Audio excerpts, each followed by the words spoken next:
On today's podcast is Mendel Kaelen, neuroscientist and entrepreneur who is researching and developing a new category of psychotherapeutic tools for care seekers and care providers. Founder and CEO of WavePaths that unifies immersive arts, psychotherapies, and intelligent technologies into new models of care. Welcome to the Third Wave Podcast. I'm your host, Paul Austin, here to bring you cutting-edge interviews with leading scientists, entrepreneurs, and medical professionals who are exploring how we can integrate psychedelics in an intentional and responsible way for both healing and transformation. It is my honor and privilege to bring you these episodes as you get deeper and deeper into why these medicines are so critical to the future of humanity. So let's go and let's see what we can explore and learn together in this incredibly important time.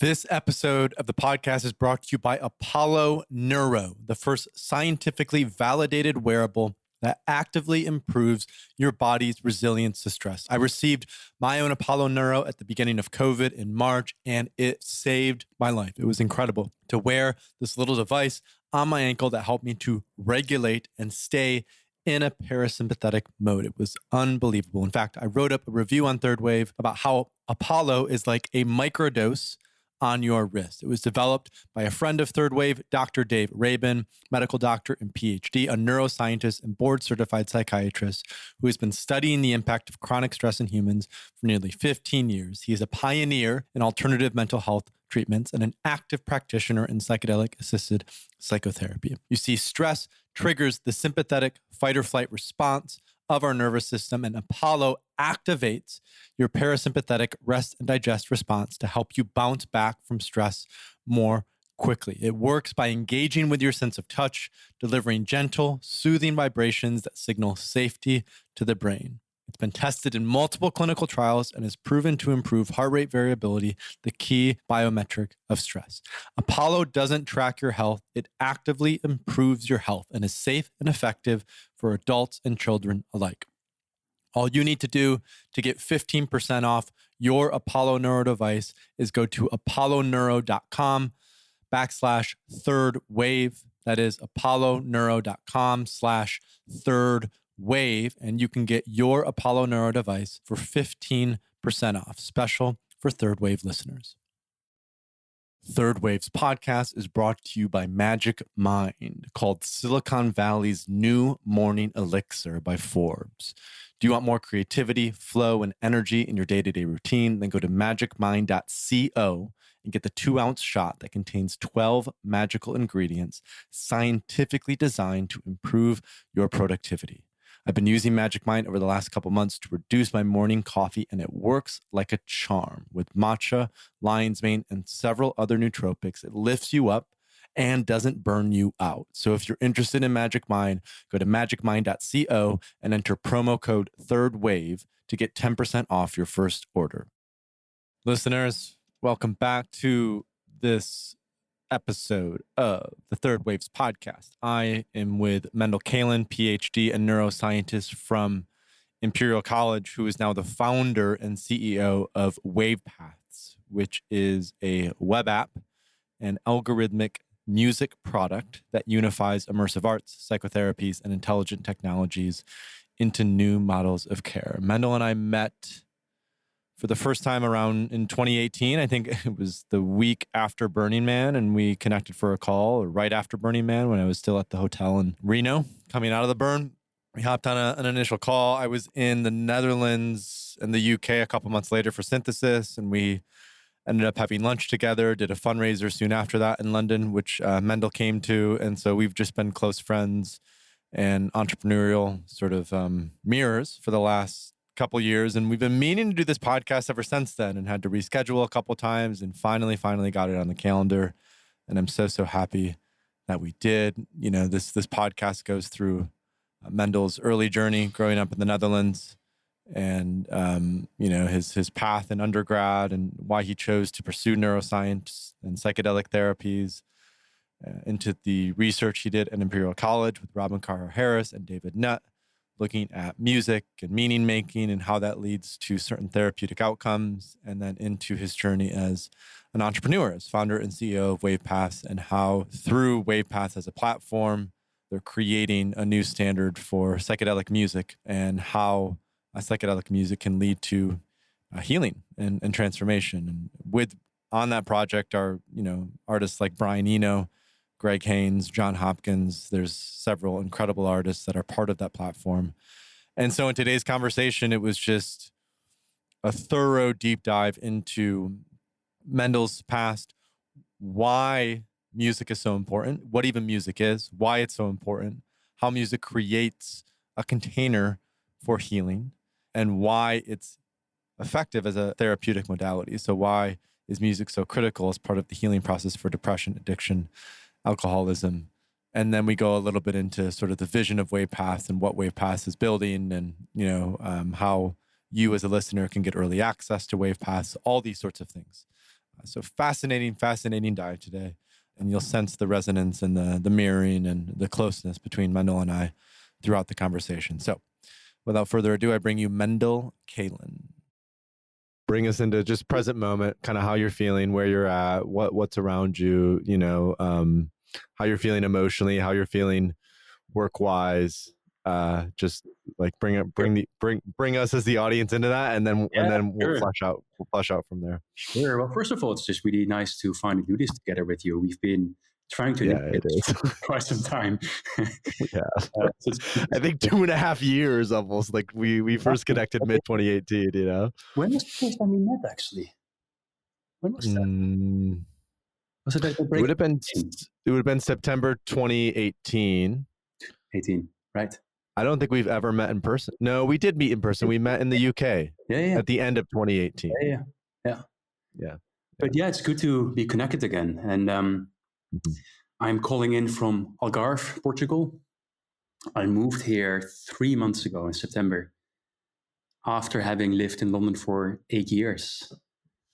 And it kind of happened spontaneously, wouldn't say impulsively, but I've been thinking about this for a long time, to move away from London and find something, settle in somewhere where I am surrounded by a bit more nature, a bit more peacefulness. And this is the silver lining of the pandemic for me. What kept me in London has always been the team that I've been building since 2019 for WavePaths. Really feeling and still believing that it's important to share the same space with people that you do creative work with. But in the pandemic, first of all, our team became fully virtual.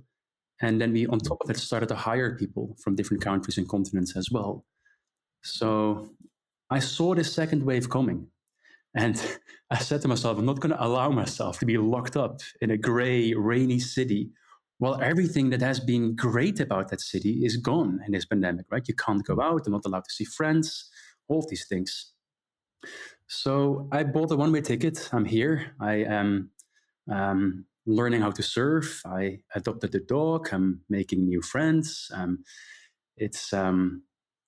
I found a really nice place where I can stay at least till the spring next year. It's a freestanding farmhouse near a beach, and it's really good. Yeah.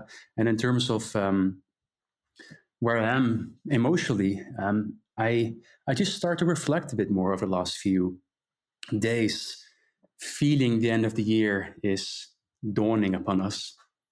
And all of us are feeling this eagerness to finish really important things work-wise. And at the same time, it's a moment to also take a step back already. And for me, I just am really filled with a really good feeling of accomplishments, pride of the team, because this year has been a journey for everyone. Beyond WavePaths, of course, needless to say, for the entire world, this has been an absolutely insane year on many different fronts. And at the same time, we went through it and we got stronger, and we have accomplished a lot of really good things. And it's really amazing to end on that good note and move into 2021 with that note. Yeah, so good to be here. Looking forward to have the conversation with you, Paul. it's a note of completion in some ways, right? The end of the year is always that note of completion, a note of gratitude. Yeah.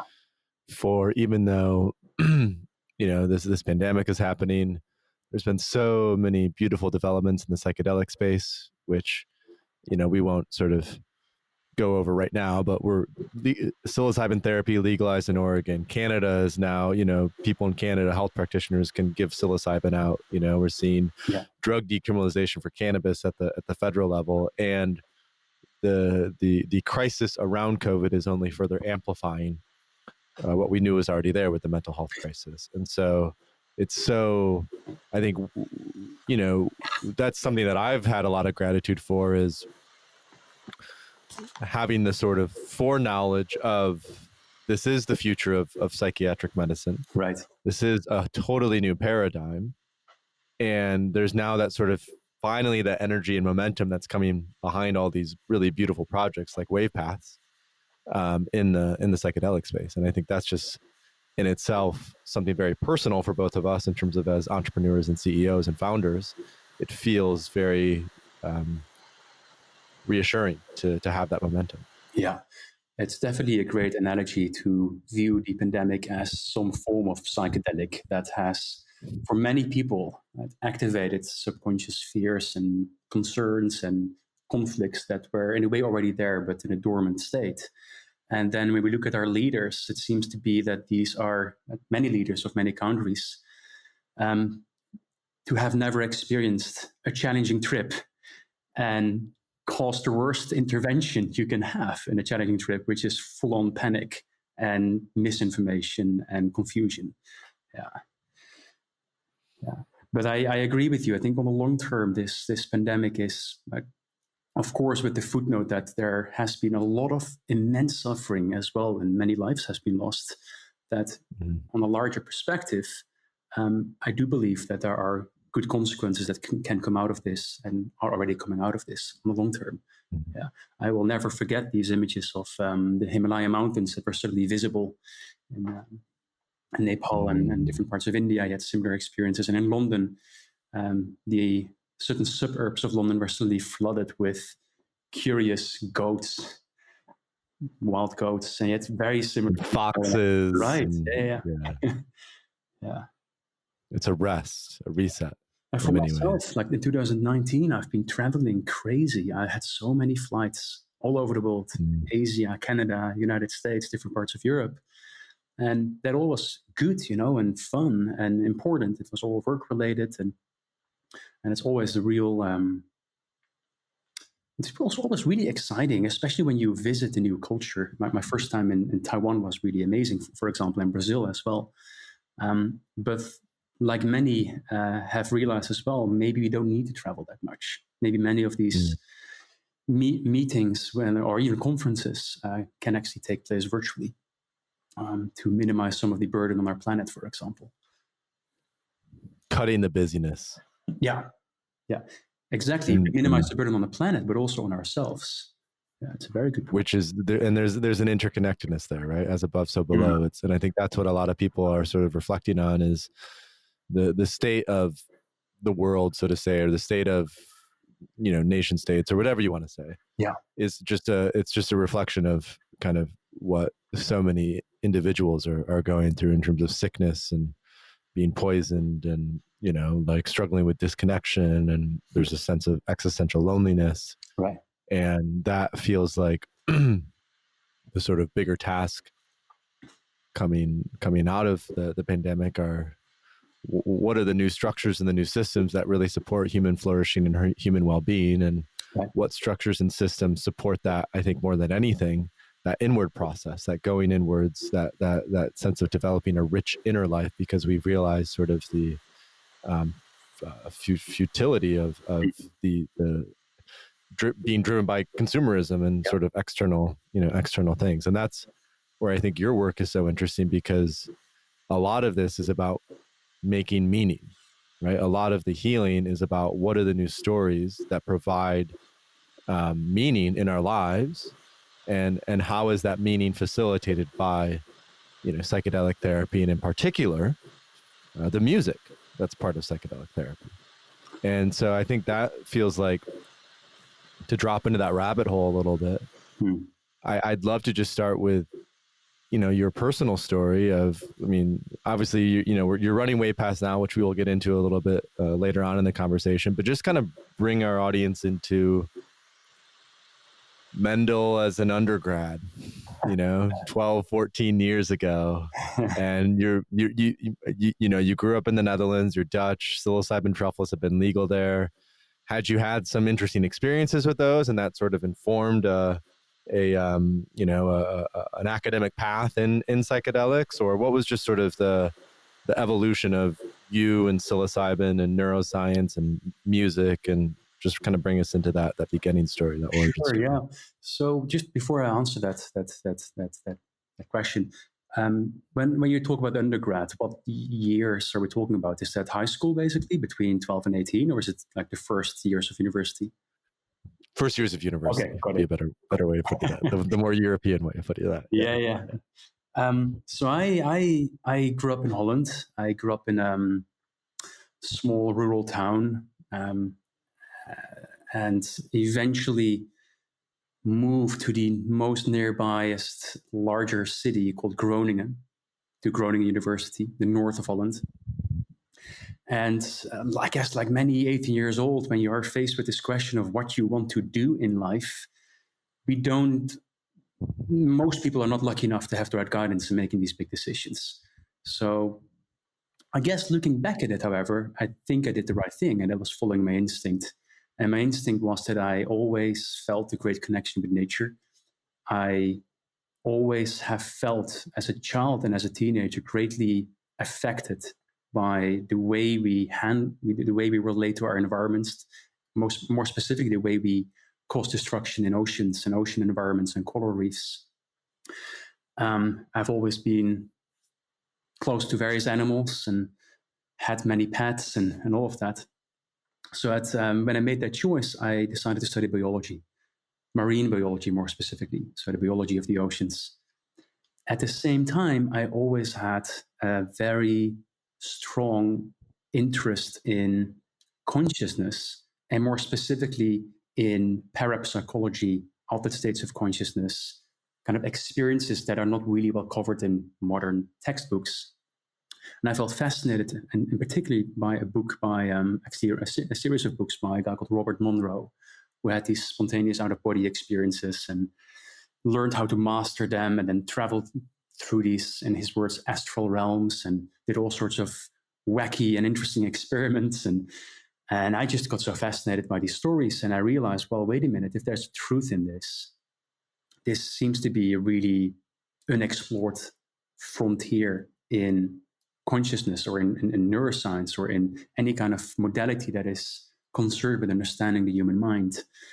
And that applies to consciousness research and neuroscience research in general. It really feels to me as maybe next to kind of quantum physics and these realms as well, one of the final frontiers that haven't been well mapped out yet, or good enough understood. We have mapped out almost the entire planet, and don't get me wrong, there's many more things to discover in terms of biology and species and you name it. But we are just starting to understand some of the basics for how our human mind, or I may even prefer to use the word our beings, come into existence.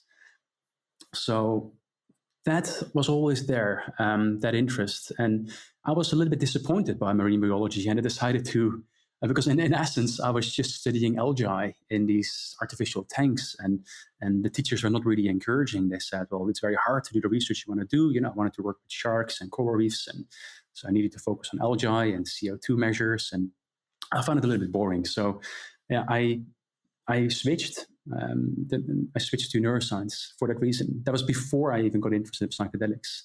It was only after I started my bachelor degree in neuroscience, a few months in. This was in 2015. Sorry, not 2015, 2005. I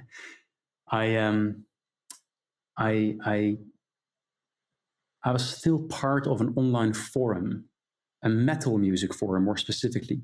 I've always had this quite deep connection with music, which we can explore as well in a bit more detail maybe.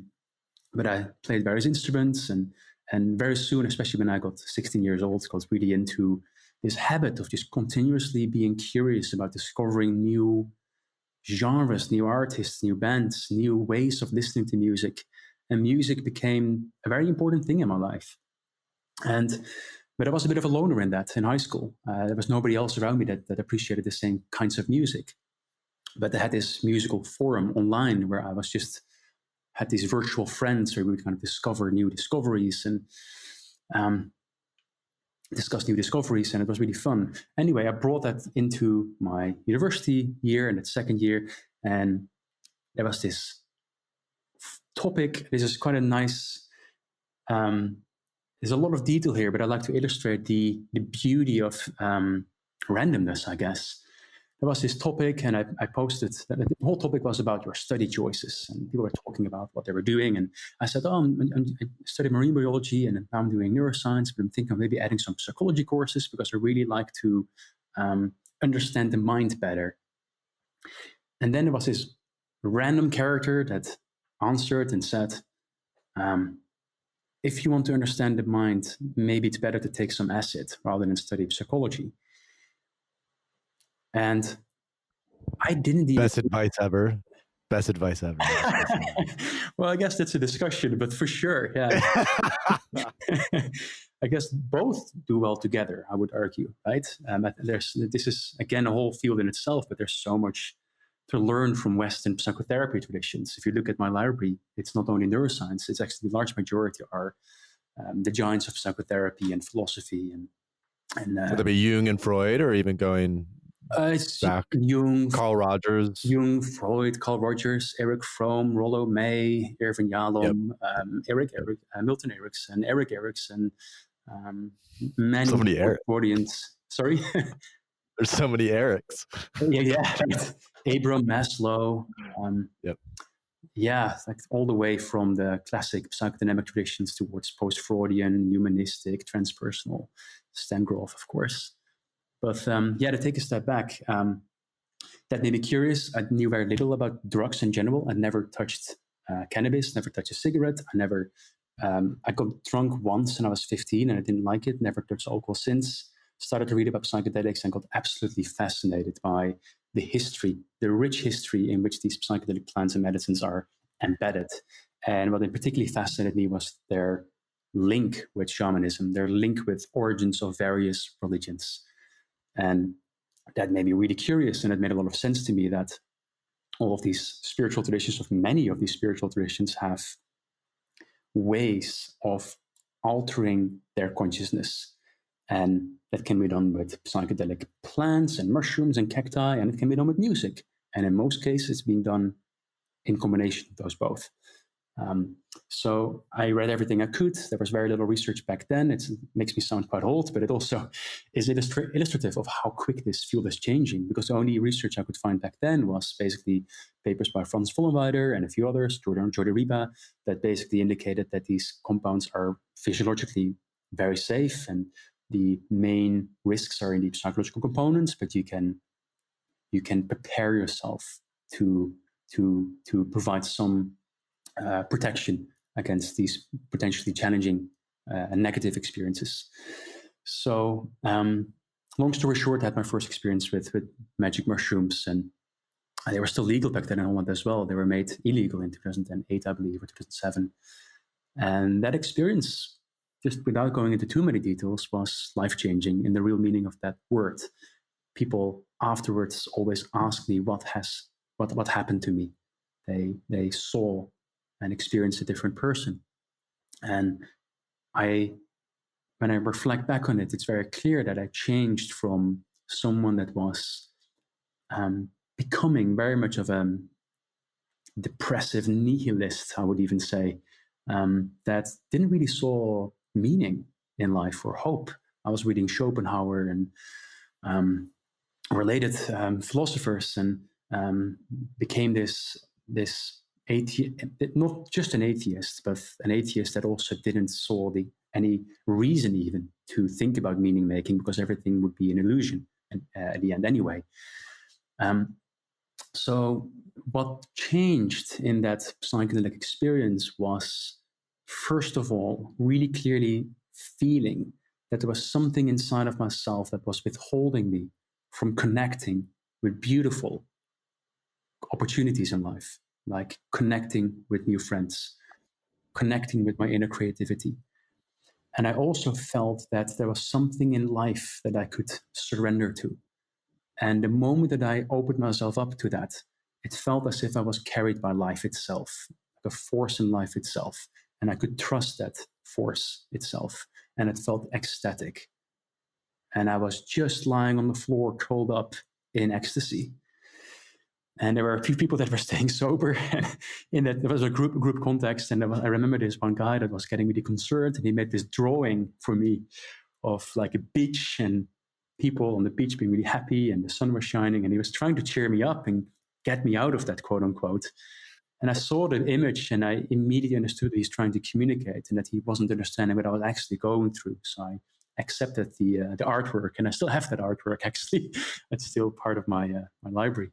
So that really informed a lot of my further decisions. I continued to study neuroscience, and in between my bachelor's and my master's degree, I lived in the Amazon jungle for 6 months. I lived with a shaman and went quite deeply into that kind of Amazonian ayahuasca world. Went back, realized back to Holland, realized I needed to take a year off to integrate this experience in the Amazon, because there was a lot of stuff there that happened. And in that year, I was on this fork in life. And the fork in life was a decision I felt I needed to make between becoming a scientist, studying psychedelic therapy, or becoming a sound artist, a musician, and giving into that creative spark that I was feeling fully. But I felt so drawn towards the potential of psychedelics that I realized that I need to get my credentials. I need to be part of studying this with the best tools and capacities we have in science at this moment. And that was the decision. I continued to make music and all of that, but music became more of a thing for myself rather than be concerned with releasing records and performances and installations and all the stuff that I was doing back then. And paradoxically, at some point when I was when I landed in Imperial College London with David Nutt and Robin Carrot-Harris, and the first year of my PhD, suddenly there was this aha moment. And I remember sitting on the chair. I remember the light of the room. Right now, I even remember the smell of the room. It was a very strong moment. I saw this image of a patient being treated in psychedelic therapy at Johns Hopkins University. I think it wasn't even a patient, it was a healthy volunteer, but it doesn't matter. It was a psychedelic session. And the person was lying on a sofa. There were two guides. And the person lying on a sofa was wearing an eye mask and headphones. And I suddenly realized that music plays, most likely, a huge role in this modality. And nobody is talking about it. Nobody is researching it. Nobody's trying to answer the questions that are important to make sure that this therapy can be developed and implemented by more and more therapists and experienced by more and more patients. So that was the beginning of my academic career, where I started to publish many papers on the neuroscience of psychedelics and music, the way music is experienced by patients undergoing psychedelic therapy. And then that led to studying how the use of music can actually lead to enhanced therapy outcomes. And that eventually led me to move away from academia, eventually, to start WavePaths. Yeah. And in some ways, then those that original path that you wanted to go on of becoming an artist, creating soundscapes, doing installations, it's a beautiful story, because that's now what you're doing with WavePaths, and you have these sort of fundamental credentials of the Ph.D. in neuroscience, and so it's sort of like that all came anyway, right? That's just kind of where your heart guided you. Yeah, and the scientific training gave me a lot of really important tools as well, in terms of ways of thinking and asking the right questions. And now I'm building an organization, I'm building a company, and there's still this scientific element to it, as you know as well yourself. In building an organization, there's all these hypotheses that you need to test. But more importantly, we are, as an organization, committed to science, and we are actually building an internal scientific team right now. We're working together with clinical trials, and I feel really blessed that I'm in this situation because it's really allowing me to combine, like you say as well, this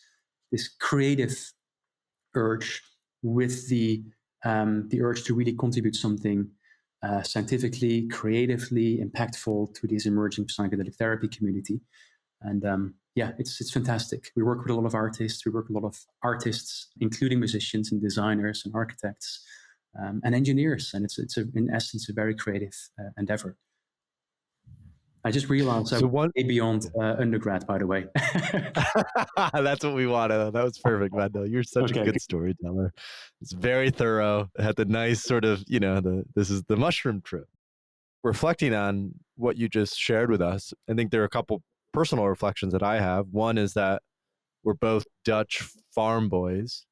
I happen to grow up in Michigan, but my ancestors are from Groningen. Nice. And the surrounding area. And when I was in the Netherlands, I think in 2014, I rode my bike. I was staying and couch surfing with someone in Groningen for a few nights and rented a bike and went to the 2 surrounding villages that I found my ancestors were from. It was cool to see where my great-grandfather was born and baptized and my great-grandma lived, the village that she lived in. And now we're both talking about, going from Dutch farm boys, so to say, to, being founders of companies that are extremely innovative and cutting edge about a topic that in many of these communities is very sort of stigmatized and misunderstood. And just like you, when I first was looking into psychedelic medicine, I had my first acid trip in 2010. But in 2015, I studied history in college and undergrad. In 2015, I started to it came back up. And like you, I was like, the history and both the first wave of psychedelics with the shamanic use of these medicines and also then the second wave and all the clinical use was something that was so rich and so difficult to ignore that it was almost like, from my perspective, like so interesting that these things are illegal and yet so terrible because they're clearly incredibly beneficial tools. Right. That's such a good point. And that is actually something that is reminding me as well to my own thinking about that back then. And this was clearly one of the things I got really confused by is how can something that has so much potential be so strongly misunderstood, right? And then you go into the history and into the 60s and the 70s, and you see how it just got confused by politics and all sorts of things that blurred the message. There's some really terrible research that was done as well, really funded by institutions to really kind of spread this. MK Ultra. Yeah, like LSD kind of being able to harm chromosomes. And then you had this whole thing around MDMA. You had this whole video campaign around MDMA being able to burn holes in your brain or something. Just completely ridiculous, and I would even say unethical stuff, needless to say.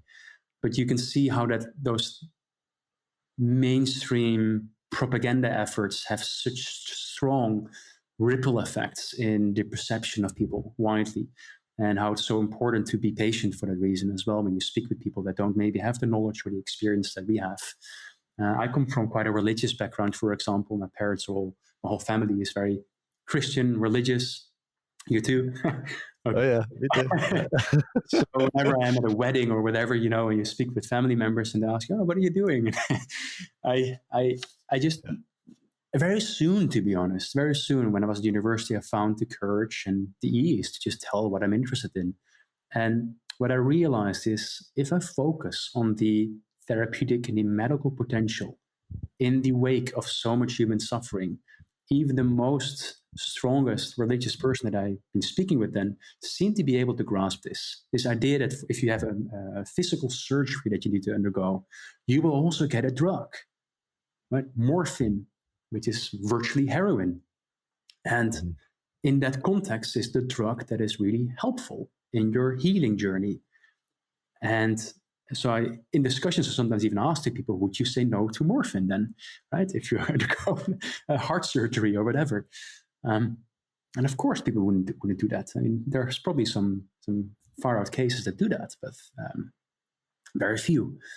So it's really about the way the story is being told and keeping that perceiver in mind as well, which is quite important. Yeah, it's very important. And one other thread that I want to guide into your next beautiful 10-minute to 15-minute monologue, because I know it's going to be so good, is you had mentioned, in your early 20s, starting to read Schopenhauer, and probably I'm sure you read Nietzsche, and, looking at nihilism and sort of that melancholic, depressive, angsty early 20s, trying to find our way. And then soon after that, you found these psychedelic medicines, and that really opened you up to new possibility and new aliveness, right? And it feels like that sort of nihilistic, depressive, disconnected. I mean, Schopenhauer is brilliant. It's not just that. Schopenhauer is so much more than that. So I don't want to simplify Schopenhauer in any way like that. But there has been this sort of existential malaise that has plagued humanity, in particular for the last 100 years, right, as we sort of transition our way out of industrialization and into something that's beyond industrialization.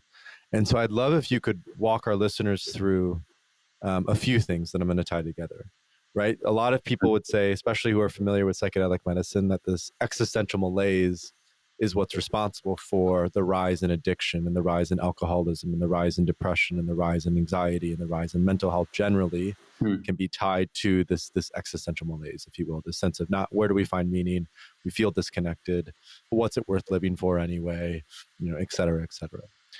And one thing you highlighted in this TEDx talk at Cambridge that you did 3.5 years ago, which we'll link to in the show notes, is that, this experience, especially with psilocybin and music, does something in the brain and in the self and in the sort of the consciousness that helps to create meaning, which brings people out of that depressive, melancholic state and creates a new aliveness for them.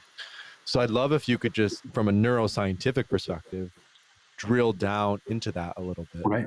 Or it could even be from a humanistic psychology perspective. It could be both of those, but kind of scientifically, why is the combination of psychedelic therapy with certain types of music so incredibly effective at healing this sort of existential malaise, and then as a result of that, helping with depression and addiction and these other symptoms? Right. So that is a big question indeed, but it really gets at the core of my intellectual interests, and one of the reasons why WavePaths was founded is this consensus in the psychedelic therapy research field that the experience is very important. It's not necessarily the only thing. There are neuropharmacological elements to these medicines as well, and they're not mutually exclusive.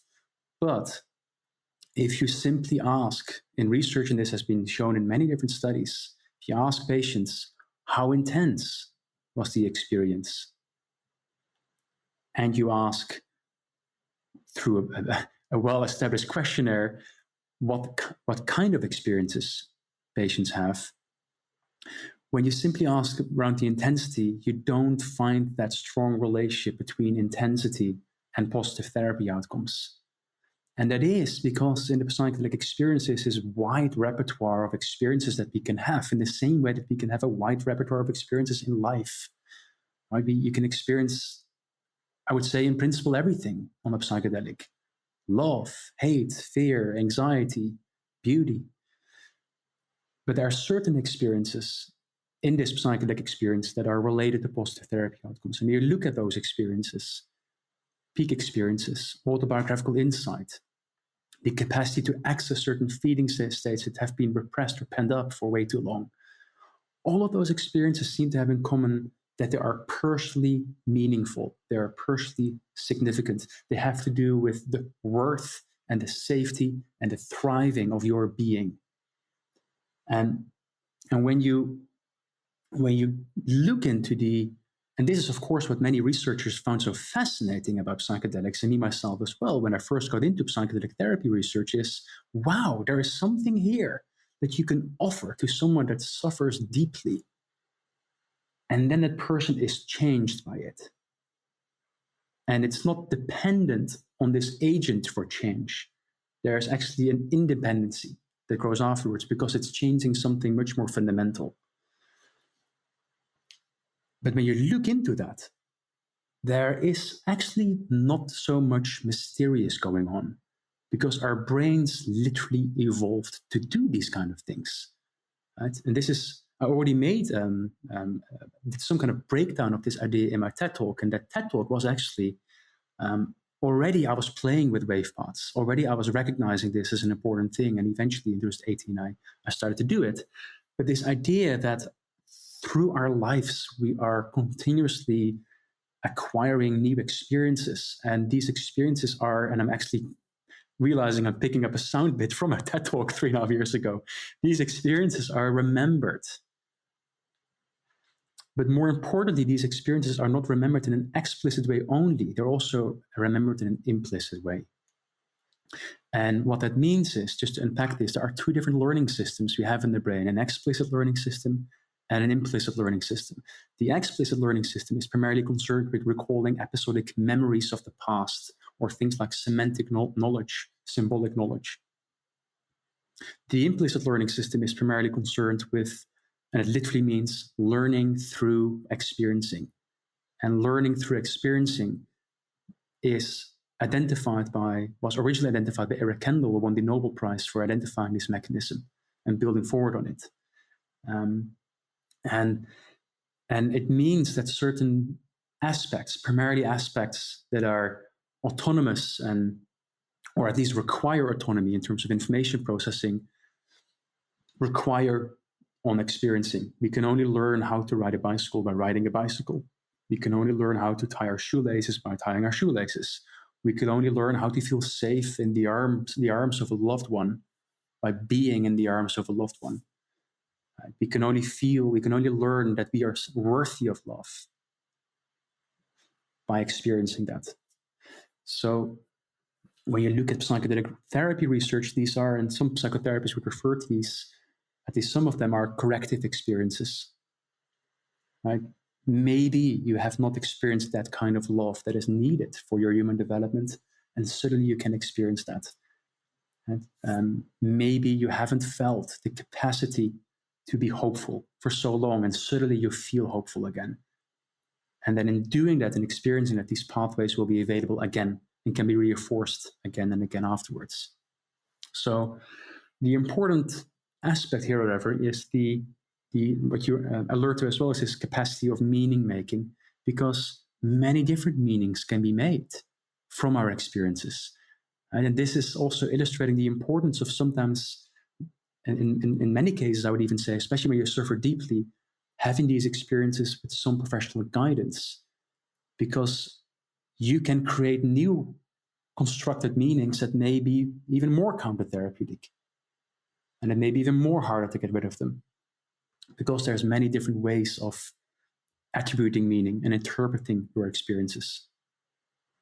So, in essence, any kind of psychotherapy is concerned with this phenomena of acknowledging that we have acquired these internal models of giving meaning to our experiences continuously, ourselves and our lives, and then the capacity to update that, to upgrade that where needed and where possible. And psychedelics are a powerful tool to do that. And why is that? Why are psychedelics so powerful at updating those stories? Because psychedelics, in essence, break down the hierarchy of information processing within our brains that have been built up years over years over years.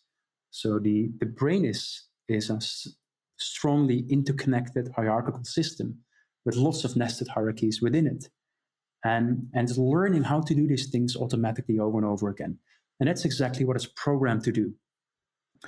Because you can't overthink everything explicitly when you need to tie your shoelaces, or when you want to feel that you belong to this loved one or your friends, or you name it. All of that stuff should come with a radical immediacy. So there's an evolutionary, economical argument to make there for the brain mechanism. So psychedelics, by activating the serotonin 2A receptors and creating these networks that are normally tightly connected in certain synchronies, suddenly to be loosened up a bit more, and in the psychological sense, have this mental flexibility, how some psychologists would call it. And within that mental flexibility, you have the capacity to have the previous way of giving meaning to yourself, or whatever it is, or this aspect of yourself or to your experience, being compared against another alternative meaning. So in our brains, we basically build up these different ways of interpreting events, any kind of event. What we're seeing right now, what we are hearing right now, what we're thinking right now. And there's always many different interpretations possible, but there are statistical dependencies, and there's always one or two that are the most strongly weighted statistically, influenced by the context always. And that statistical map is flattening. And suddenly these very ingrained paths of information processing are loosened up, and you're literally able to explore various aspects of your experience from a completely new perspective. And that can be to such a degree that you have a huge amount of, that meaning is very significant, personally very significant. And this is one of the points I want to conclude with here, maybe as the icing on the cake for the completion of this argument, is we are not remembering everything implicitly or explicitly, right? We also need to prune and get rid of information that is not signaled to be important for us. But therefore, experiences that seem to be important for us are remembered even more strongly. Our emotional learning system is the strongest learning system that we have, and it's fully implicit, it's fully subconscious. And therefore, you have these two sides of the coin. If you have an experience where your life is threatened and you are out of control, that can be traumatic. You can be triggered by associations that make you remember that event from the past, and you may have a traumatic reliving experience, and you may dissociate, and all these things that are very common for trauma. But the flip side of the coin is true as well. If you have an experience that is hugely meaningful for your thriving, or in your words, the flourishing of your identity, your authentic identity, that will have a significant weight attached to it as well. And that is what I believe is an elegant framework of looking at psychedelic therapy as nothing less or more than providing a favorable climate in which the client, the patient, can learn implicitly new things about oneself. That can be the foundation for the changes afterwards. And then based on the condition they're coming in with, or based on the story that they're coming in with, or based on sort of the outcome that they're looking for, you create an adapted or adjusted set and setting or container or music algorithm for what that might be. So if someone's coming in with depression and it's about sadness and it's about not being able to be the full authentic self, that's going to be different than someone who might be coming in with PTSD and has an acute traumatic memory that basically doesn't allow them to feel safe to some degree. Right. So are you ready to talk about music then? Let's bring in the music. Let's bring in the music. All right, we're in. Playlists are all about it. So yeah, where does, getting granular then into the, especially like weaving in what WavePaths is doing, because I think that's fascinating then, the algorithmic approach. I thought you mentioned music, right? I'm not hallucinating. You mentioned music. Oh yeah, yeah. And I think that was going to be the final thing, because that's what you know so well is what soundscapes, what environmental scapes can be created with music that then help to create that new imprint, that help to rewire in a certain way where people have that emotional tie to this feeling of safety, belonging, connection, nature. Where does that come in? So these are really the questions that we are asking ourselves all the time. And we're starting to find some really important answers to them. This is something that I can speak about for days, and I sometimes do that in workshops, for example. So I'm trying to give a condensed version of this over the remaining the coming few minutes or so. But when it comes to your question specifically about, I can't remember exactly how you formulated this question about music, but what the role is of music, right, in this process, and what music does, and what kinds of music are helpful to support people in this journey. I came to believe more and more that any kind of music can have some therapeutic value for someone in this world. So before we delve into the details, I'd like to maybe spend some time on defining music itself, right? That we really are understanding together what we are talking about, because music itself is a whole amazing world of research and it's so deeply embedded in what it means to be human. Music, it's one of the most ancient inventions that we have, together with ancient artifacts around hunting. There are ancient artifacts about flutes, tens of thousands of years old, and very sophisticated flutes. So some of the arguments that I started to make here is that you have this one flute, for example, it is almost 50,000 years old. Super sophisticated instrument. Therefore, most likely we have been making music for much longer than that, because we can sing, we can clap. There's a fascinating book called The Singing Neanderthaler, where the author is making an argument that before, and actually he's not making the argument for this point, this is a well-established hypothesis in evolutionary psychology, that before we acquired linguistic language, verbal language, there was something like a proto-language, a language that preceded the more sophisticated linguistics that we have right now. And his argument, The Singing Neanderthaler, Stephen Mitchell, I think this is the name of the author, is that most likely that language, that proto-language, was musical. So imagine going back in prehistoric times, right? Early Homo sapiens singing, maybe not singing, but at the very least having a way of communicating with each other that is more musical. And one of the many arguments for this is that we have still remnants of musicality in the way we speak.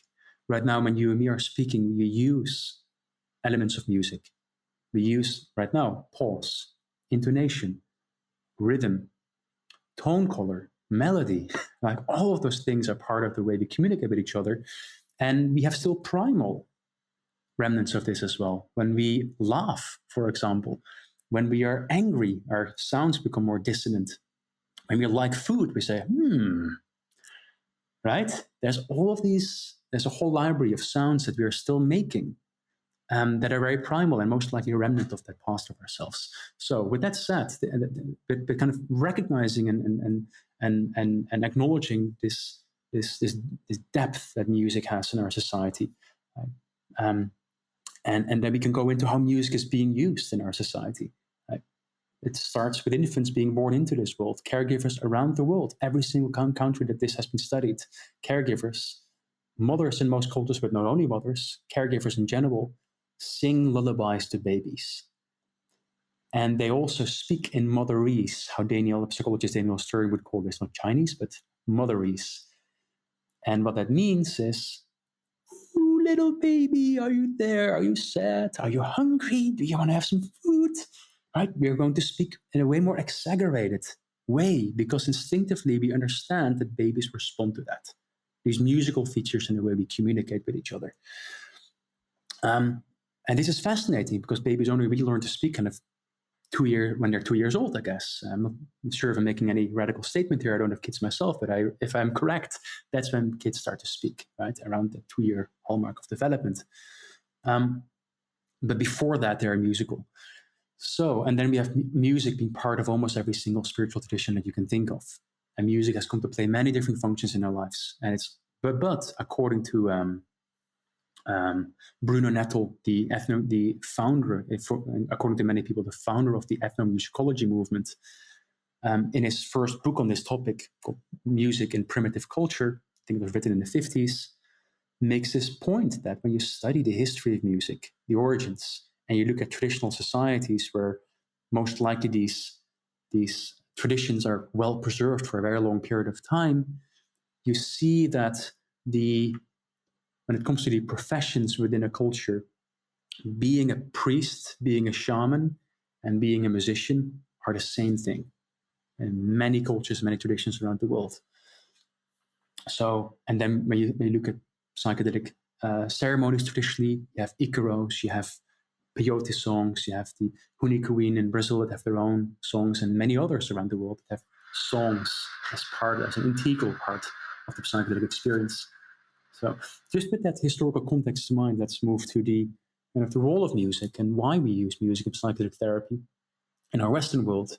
In the 50s and 60s, when therapists were starting to work with psychedelics, very early on, researchers realized that, like we spoke about before, psychedelics can have this wide range of experiences, but there seem to be experiences, and the Americans are really much focusing on transcendental experiences and peak experiences, whereas Europeans were focusing more on psycholytic experiences of catharsis and autobiographical insight and understanding, but both in their own way discovered the role of music. And they realized that out of the wide range of experiences that people have, music is a powerful way and a tool to actually increase the likelihood of these, for example, peak experiences to occur. And very early on, you see many researchers and also philosophers, authors like Aldous Huxley, talking in reverence, really in reverence around the significance, the profoundness of music in the psychedelic experience. And then you have people like Helen Bonney, who worked together with Stan Grof and Bill Richards and others, who was really the first person, I would argue, that highlighted that we need to give a bit more thoughtfulness to the way we provide music to patients in psychedelic therapy. She wrote a paper in 1969 or 1971, I think. We can link this to your listeners afterwards. I can send you the article. And but Helen Bonney was really focusing on the understanding the role of music. She was the first that talked about these different phases in the experience and how you can tailor music to these different phases. And then there's just one paper. It's kind of an opinion paper, and then the field got shut down, right, in the late 60s. So now we're picking up this work again, and we have, thankfully, the capacity to study psychedelics and music, and there's many insights that are emerging. And let me see if I can summarize our current understanding of the role of music in psychedelic therapy. Let me see if I can link this in with this idea of psychedelics allowing more flexibility and kind of restoring this capacity to attribute new meaning to experiences. Music seems to be a form of direction towards certain experiences. Every single song, this is sometimes something that I like to emphasize in workshops, working with therapists. Let's remind ourselves what we're speaking about when we play a song for people undergoing a psychedelic experience. This is not just a song that we give to people. This is an invitation to journey inside of a world with all sorts of different sensory experiences, feeling states, imagery, thought associations, all brought together by a synergy between the music, the psychedelic, and the mind, the personal mind of the individual. And so every song has the capacity to catapult and invite a person onto this journey, which is in essence a journey inside of oneself. The beauty of working with music in the context of psychedelics is that music is, as long as you work with non-lyrical music, non-linguistic music, it's abstract. It's about contours and processes rather than about concrete things. And therefore you can have music that can convey a process of loss, a process of grief, a process of love, a process of belonging, a process of celebration. But it's not to the music to decide what the content is of the experience. That's up to the mind of the listener that is projected into this musical event, this musical process. This is the one of the therapeutic values and significance of music in psychedelic therapy. So therefore, when it comes to the types of songs and music that you may play as a therapist in psychedelic therapy, you need to constantly ask yourselves, what is the world? What is the atmosphere that is most supportive for this person in this moment? And then we're entering into all sorts of variables that have to do with adapting music to the person. And that's a whole conversation in itself, but really in a nutshell, our model that we have developed, for example, looks at the medicine, the type of medicine, whether you work with ketamine or MDMA or psilocybin or DMT, that is already some factor that determines the music selection, the dosage, that will inform these different phases in the experience, among other things. And then we have the traits of the person. Who is this person in terms of personality traits? What kind of musical language did this person evolved over time to have, which is influenced by all the different sounds and music we have been exposed to for so many years of our development. Then this is maybe as a little footnote before I go back into these points, music, defining music as a language, defining music as a way of conveying certain symbols. They're abstract symbols, but it's a non-verbal language. It's a form of communication. And this links with my points around musicality still being part of language, and most likely of us having had some form of proto-language, both in our evolutionary past as well as in our upbringing. But music is basically a technology that exploits those sensitivities that we have built up for tone color, rhythm, melody, and so forth and so on, and can then become this non-verbal language that can provide, in what you mentioned as well, in your words, a narrative over time, structured in time. So we have the adaptation to the drug, we have the adaptation to the person, more specifically the traits of this person. What styles or compositional qualities will this person not only like, but respond to in various ways? And then thirdly, this is maybe one of the more complex ones, is what is the state of this person? What's the process that this person is going through? And how can that process be best supported by music? So these are all variables that we are working on, studying. And and some of the listeners may think, wow, that's a lot of stuff to think about, and it's very complex. And yeah, you're right. Music is very complex, and people are very complex. And this is exactly why we started WavePaths, to make something that is very complex but very important more accessible and more simple and more fun as well. So therapists can really continue to work within that field of intuition and empathic resonance with their patients, and not being concerned and worried about what playlist or song to play next. So that's why we develop our platform not as a piece of software, but really as if it's a musical instrument that you can interact with in that same intuitive sense.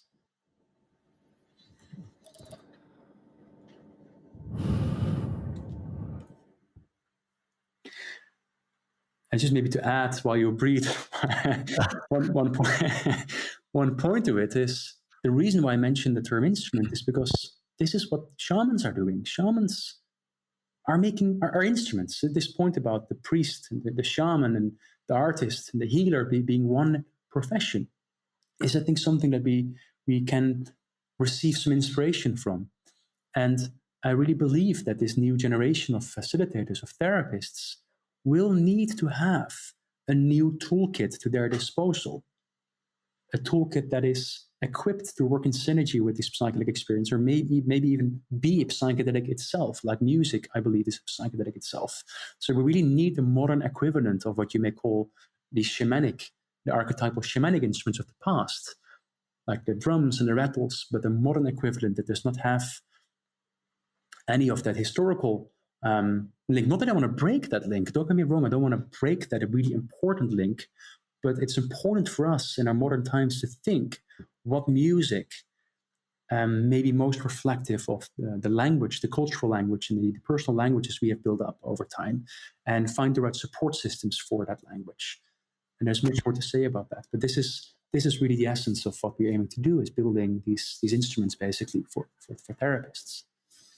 And in many ways, that's a key element of bringing that more shamanic approach into a maybe modern psychotherapy clinic, or a modern, practitioner's clinic. Yeah. Like when you go on an ayahuasca retreat in Costa Rica or Peru, or you go do Iboga, or you go do San Pedro or peyote, like some of these plant medicine ceremonies with a quote unquote shaman or curandero or a healer, that is obviously the intuition of that comes from the shaman or the curandero or the healer.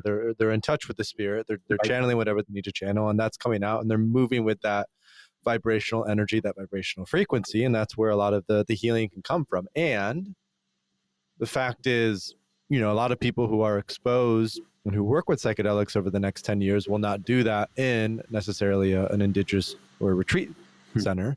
They're going to be in clinics all across Europe and North America, and probably Australia and maybe like all over the world potentially. Right. And so what I'm hearing from you is what you're creating with wave paths is a way to bring in that energetic frequency, that vibrational frequency, to do that within a container that is somewhat familiar and that the client responds to, and to ensure that then the healer, so to say, is fully freed up to be present with the client, because we know that a huge part of feeling safe and surrendering in any psychedelic experience is feeling the loving presence of another human who is there with you during the experience. That's totally right. Yeah, we really committed to enhance the experience not only of the patient, but also of the care provider, the therapists, the guides, the facilitators, whatever you call them, whatever model these facilitators and therapists are working in order for them to be indeed not concerned about music, but really able to work with music as an extension of their therapeutic worldviews. Just really one minor footnote around this discussion on shamanism, and needless to say, I'm very much influenced by many different shamanic experiences and rituals, and we are not aiming to cut away this link with shamanism. And it's not vice versa, I think should be the case either. I really came to believe that shamanism and, let's say, modern Western psychotherapy actually have things to teach to each other. We should not romanticize shamanism, and shamanism shouldn't romanticize, or other traditions shouldn't romanticize psychotherapy as well. They have both something unique to say about the human mind and the way to create ritual and guide people through altered states and provide meaning to these experiences. There's many stories of people wanting to seek a psychedelic experience, and they end up in a shamanic retreat, and they have, and I've witnessed this firsthand, a girl that had her first ayahuasca experience and entered a state of, she was sitting next to me, so I could hear the whole thing developing. She was, and I've never experienced it so clearly, but she was becoming a baby. She was, or like a toddler, maybe better put, not a baby, but a toddler. She was calling for mommy all the time in a small, babyish, girlish voice. And she was confused and scared. And she was saying, "Mommy, I'm scared." And it was a loop. She was on repeat in that loop. And it didn't stop. It went on for hours. And then the shaman came and started to blow smoke and did all sorts of rituals and music and perfumes. And she got super anxious and confused, and it got worse. And then one of the facilitators was trying to make her sit up straight and said, "Don't be afraid. You are strong. You're a strong woman." And I was just so in shock, because you could see this person being completely re-traumatized, not getting the support that she needed. If you look at this from a transpersonal psychotherapeutic psychodynamic view, most likely this person was in some regressed state. And these are things that we're still trying to understand in psychedelic therapy, and are maybe even still controversial in some discussions or scientific circles, but they shouldn't, because they're super common, needless to say. But I've never seen this being played out so clearly. I got some people asked me if I could support her at some point, one of the facilitators, and eventually she was rolling around on the floor, and I was needing to hold her neck because her neck was so weeping and swinging all around, and I realized her neck was just completely soft. There was no muscles in her neck. And then when I told that story to someone afterwards, he said, "Well, babies have that as well."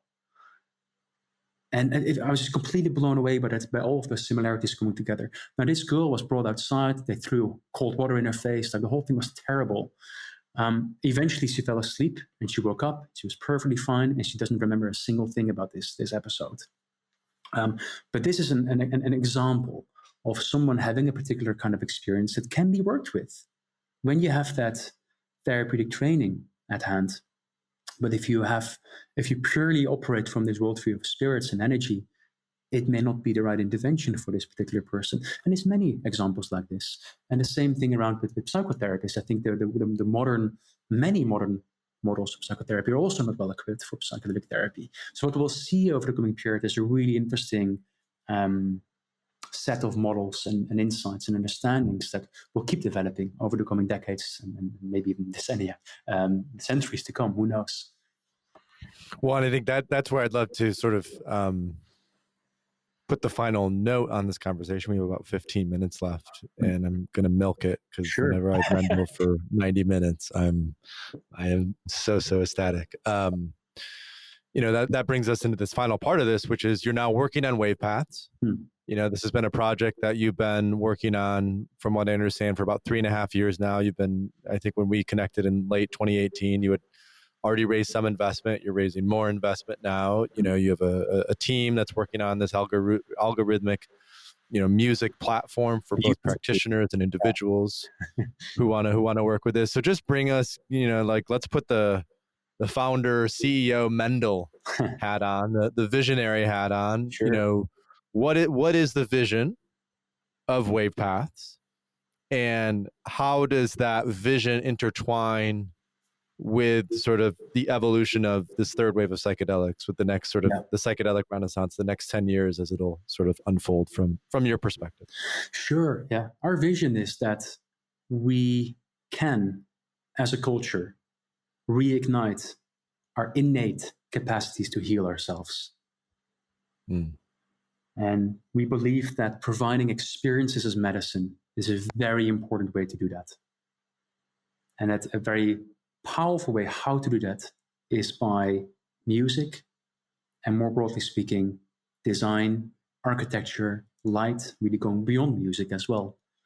And it's really built on this conviction that the future of psychiatry will be, I wouldn't say only, but more experiential. The future therapists, psychiatrists, healers will need to learn how to provide experiences to people as the foundation for these sustained changes, whether that's with a psychedelic drug or with another psychedelic technology or agent or another context or another modality. And this is really what we are founded on, this vision that's possible. And our mission is to realize that by unifying advances in different fields, neuroscience, the science of human development, advances in psychotherapy research, psychedelic therapy research, biometrics, computational creativity, the knowledge and intuition of artists, what I refer to in, I believe, my TED Talk as the masters of experience, all in one model that is concerned with nothing less and more than the intention and the knowledge to provide life-changing experiences to people. And how is that going so far? Like, where are you currently at with development? What I'd love for you to talk a little bit about the artists that you are collaborating with, because these are artists that I'm sure some of our audience members recognize, and they're incredible artists. So just what is that? Where are you at with product development? Where are you at with launching this? Kind of bring us into December 2020, where it's currently at. Yeah, sure. So we started off with 2 pillars to this mission of ours that I just formulated. And the pillars is that there is an implementation of this mission into real venues and cities around the world, in the ways we can design these venues in these cities in a new way. And the other pillar is software development and making instruments and tools available to both care providers and care seekers. Investors have always challenged me from the very beginning, saying, Mendel, you are trying to build 2 companies. What are you doing? And they're right. There are 2 different companies in one respect. They have their own models and their own risk profiles and their own teams. But we started off that way. And we started, in fact, off with a pop-up space in London in the spring of 2019, where I worked together with 2 British musicians, Brian Eno and John Hopkins, and then with a group of therapists and designers and our team in general, to build our prototype environment of providing these experiences as medicine. And there were many different hypotheses that we tested there from a research perspective, from a business perspective. We had a really tiny marketing campaign in London, and the whole thing, which was a 10-week experience, sold out in less than 2 weeks. And we had thousands of people on the wait list. So it was a huge success. And in entrepreneurial terms, it was real indication that we are finding idea market fit, maybe not product market fit, but idea market fit. But then the experiences and the results afterwards really confirmed a lot of things even further. So we actually have demonstrated, of course, with the caveat, scientifically speaking, that we can, first of all, facilitate these really profound experiences without drugs. Not that there's anything wrong with drugs, but that has always been kind of a pillar of our vision, that experiences as medicine, and you can facilitate these experiences in many different ways. Some people are having these peak experiences within our venue, and the people that have, they demonstrate improvements in well-being afterwards. So that's one thing. In 2020, our original plan was to build a permanent venue in London as the flagship space of WavePath's mission and vision. And we got quite far with architects and designers, and we identified a really good place in Hoxton, kind of central East London. And we were about to sign a deal with the venue, and then you hear this coming. COVID-19 came to say hello. And I built a whole deck to raise funds, and we were planning to raise funds in March. And then I realized, okay, this is the worst timing to raise funds as a pre-revenue company for a business model that is dependent on physical locations. And so, getting back to those early investor comments, I said, this is what I said to the team as well. This is an invitation to be radically focused and do one thing really well. So we're focusing right now on nothing else than software development, and it's allowing us to channel all of our creative resources, all of our financial resources, everything, into doing this one thing really well. And what has happened in the course of this year, it's actually quite nice to reflect on this, is December. Kind of since March onwards, we started to experiment with prototyping these generative music systems that we have thankfully already developed before that into real clinics and patient experiences. So let me maybe take one step back and understand, unpack what I mean with a generative music system, because we haven't really touched upon that. Without going into too much details, we are in essence concerned with providing a highly flexible, adaptive musical environment. Either you as a therapist can use that to kind of mold and shape the musical contours in any way you want, or you can allow the algorithm to do its own thing based on the variables you put in or put in during a session, before and during a session. Now, that is called a generative system. The system is generating music in the moment. What is really important to highlight, however, is that the music is not computer generated. It's all human created musical building blocks. We have a few hundred of them so far. Packages of building blocks, a few hundred packages of building blocks, chords, melodies, tones, drones, percussion sections, you name it. And then we have basically a very delicate algorithmic DJ deck with up to 15 channels right now.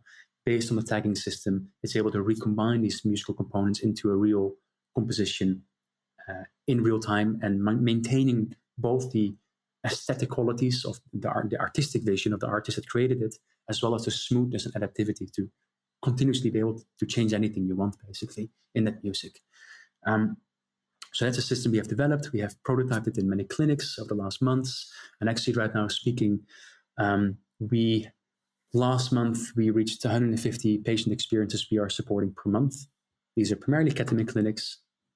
And this week is actually very exciting because we have onboarded 150 more therapists from our 3,000 large wait list, which is part of a larger wait list of 60,000, that we're gradually opening up. And what's happening right now is we're extending this beta testing platform, which includes an educational portal with courses on the use of person-centered use of music and all those things. Give that to our beta testers for free for 8 months, and then ask them to subscribe on a monthly basis against a discount. These are all the perks you have as a beta tester, basically. And then next year in Q1, we are going to go public with this. We have our first public release. It still will be a web application, which allows us to maintain a certain immediacy and smoothness for updating parts of the code, basically, and the music. But it will be a fully public release in the course of Q1, and that will then move into a native application, and then much more sophisticated versions of that for based on the needs of the clinic. You're working on things like biometric data integration, patient data management, as well as things like using music for the preparation phase, as well as the acute phase, needless to say, but then also the integration phase, so a full circle within the same platform.